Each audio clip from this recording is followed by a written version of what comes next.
কিন্তু আমি এরকম কিছু কমপ্লেন পেয়েছি যে আমরা অনেকে বৃহস্পতিবার এখান থেকে চলে যাওয়ার পর আমরা কিন্তু দেখেছি মাঝখানে কিন্তু ফ্রাইডে স্যাটারডে নাই, এটা তো গেল ঠিক আছে, আমাদের এটা আমরা পাইলাম না।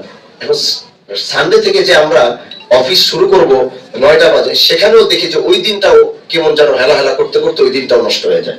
তার ভিতরে আসলে সোম মঙ্গল বুধ এই 3 দিন আমাদের কোন রকম অফিস চলে, আবার বিষয় এই বিষয়গুলো আগামীতে যেভাবে হয়েছে তো হয়েছে, আমি পিছনের কথা এটা আমি আর আনতে চাই না।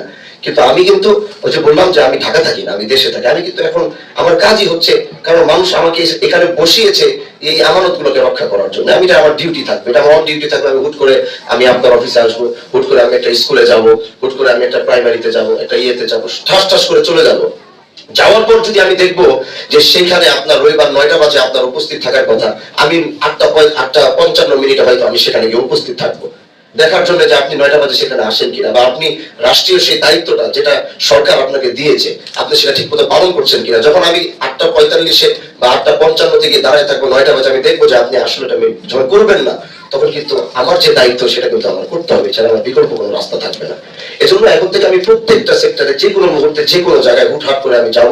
আমি এটাই দেখার জন্য যাব যে আপনাদের দেশের প্রতি সেই মায়া ভালোবাসাটা আছে কিনা। সেই মায়া নিয়ে আপনারা একটা জোর করে কাজ করতেছি, আরেকটা হলো যে না, আমি শিবচরের জন্য, আমি দেশের জন্য, আমি আমার ভালোবাসা দিয়ে আমি রাষ্ট্রের জন্য আমি কাজ করতেছি।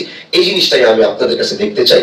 এবং আমার থেকে যতটুকু মানে আপনাদের সহযোগিতার প্রয়োজন, আমি একজন এমপি হিসাবে আমার যে কর্তব্য, যে দায়িত্ব আপনার পাশে থাকা, আপনার সাথে থাকা।